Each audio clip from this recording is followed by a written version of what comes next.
नमस्कार, मी clinical psychologist Dheeraj More. मित्रांनो, आज मी तुम्हाला एक अनुभव शेअर करणार आहे.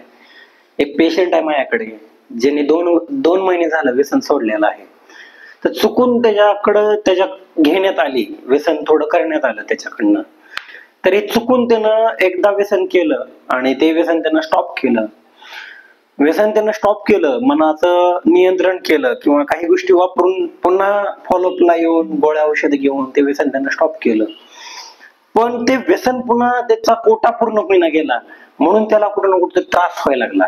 मग त्याला पहिल्यासारखी बेचैनी व्हायला लागली, त्याला अस्वस्थपणा व्हायला लागला, त्याला उदासपणा व्हायला लागला, त्याला जेवण जायला गेलं, छोट्या छोट्या गोष्टीवरनं चिडचिड व्हायला लागली किंवा तलप त्याला टाळता येणं गेले. खूप तलप व्हायला लागली, त्याला खूप इच्छा व्हायला लागली.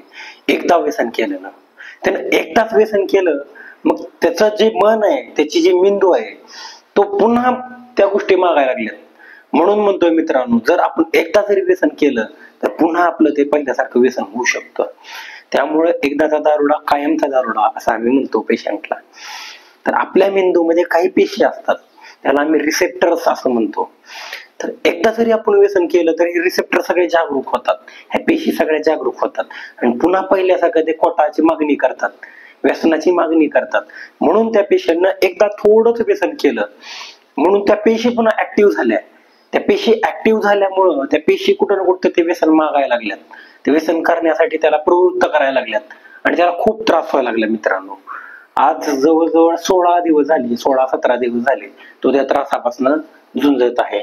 तो त्या त्रासाला सामोरं जात आहे. त्याला वेगवेगळ्या स्वरूपाचे छोटे मोठे विड्रॉल्स येत आहेत. तो आमच्या टच मध्ये आहे, तो येतो, फॉलोअप घेतो, आमच्याशी बोलतो, ह्या सगळ्या गोष्टी सांगतो. तो सोबर ह्याच गोष्टीमुळे आहे की तो स्वतःशी प्रामाणिक आहे. त्यानं प्रामाणिक पद्धतीने ह्या सगळ्या गोष्टी सांगितल्या. म्हणून मित्रांनो, जर तुम्ही व्यसन करत असाल आणि तुम्ही व्यसन सोडल्यानंतर जर तुम्ही एकदा जरी व्यसन घ्यायचा विचार करत असाल आणि तुम्ही थोडं जरी व्यसन घेतलं तर पुन्हा पहिल्यासारखं तुमची व्यसनाची कंडिशन होऊ शकते. त्यामुळं पहिला घोड घातक उगाच म्हटलेलं नाही. धन्यवाद.